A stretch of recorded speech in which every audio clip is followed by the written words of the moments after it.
عندنا يوم الجمعة يوم كان له هيبة، والله يوم الجمعة الآن يئن لربه جل وعز شأنه. تجد الناس مثلا في يوم الجمعة كانوا، أذكر أنا قبل 20 سنة، يعني أذكر على الوالد كان قبل 3 ساعات يتجهز لصلاة الجمعة، وكان القوم تجد في يوم الجمعة له هيبة، صلاة الجمعة، والذي لا يصلي الجمعة كان ينتقص، حتى بين قوسين كانوا يطلقون عليه لقب لا يصلح أن أقوله أنا الآن لا، اليوم الجمعة تجد أحيانا يصلي الإمام ويسمع أصوات السيارات في الخارج، يصلي الإمام وناس تنام في منازلهم، ذهبت هيبة يوم الجمعة. بل يعني أشياء تحصل حتى للخطيب، يعني أنا لما أعلو المنبر وأرى أناس تأتي وأنا في الخطبة الثانية يدخلون المسجد أكاد أموت كمدا.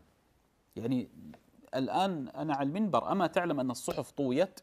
يوم الجمعة يقول ابن خزيمة لا أعلم أحاديث وردت في الأجور كيوم الجمعة، ما يوجد أحاديث أبدا وردت في الأجور كيوم الجمعة. النبي صلى الله عليه وسلم يقول من غسل واغتسل، اسمع واعطني عقلك وأدرك ما أقول، من غسل واغتسل وبكر وابتكر ومشى ولم يركب ودنا من الإمام واستمع وأنصت، كان له بكل خطوة يخطوها للمسجد ماذا؟ أجر سنة، صيامها وقيامها. يعني لو أنت مسجدك بعيد عنك، هنا بيتك وهنا المسجد، 100 خطوة أجر 100 سنة. تقول يا شيخ إيش الحديث؟ أقول الحديث صحيح عند الإمام أحمد وصححه ابن خزيمة رحمه الله، وقال عنه الألباني صحيح، وقال ابن خزيمة معلقا على هذا الحديث لا أعلم أجر وفضل في يوم الجمعة كهذا الحديث. النبي صلى الله عليه وسلم أعيد يقول من غسل واغتسل. ما معنى غسل واغتسل؟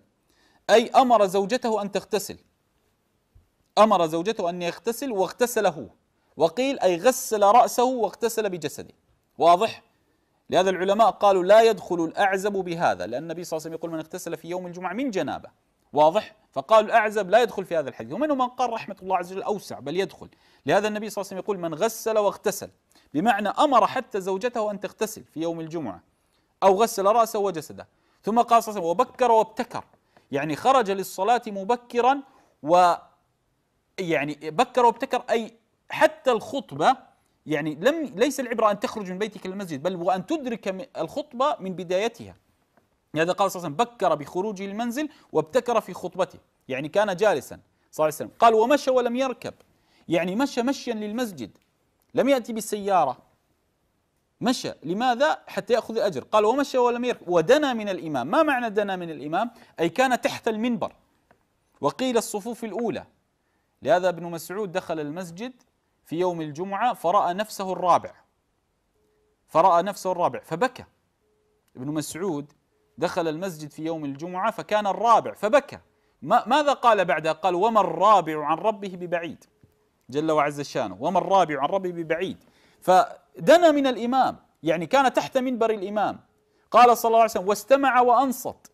بعض الناس تنام، والله أحيانا تريد أن تحمل بيدك كأسا من الماء، تقول أنت الذي عند العمود أيقظوه. مرة كنت أخطب جمعة، سمعت شخيرة الذي تحت المنبر هكذا، هذا ماذا تقول؟ سكت، صمت، حتى الناس أيقظوه. فالشاهد من الأمر أن لا، قال صلى الله عليه وسلم واستمع وأنصت، يعني استمع، ليس فقط استمع وأنصت، بمعنى أدرك الإمام ما يقول، لأن ربما أنت تسمع ولا تنصت. قال صلى الله عليه وسلم واستمع وأنصت. قال ماذا بعدها صلى الله عليه وسلم؟ كان له بكل خطوة يخطوها أجر سنة صيامها وقيامها. 100 خطوة 100 سنة، 1000 خطوة 1000. لا تفعلها كل جمعة، افعلها جمعة واحدة. اجعل الجمعة هذه الآتية اغتسل وأمر زوجتك أن تغتسل، وقيل من جنابة. لهذا العلماء حبذوا أن الرجل يقترب من زوجته في ليلة الجمعة أو في ليلة الجمعة لهذا الحديث. واضح؟ واذهب مبكرا ولا تذهب بالسيارة بل مشيا، واجلس تحت المنبر لتدخل في حديث رسول الله صلى الله عليه وسلم. على كل حال، من معي؟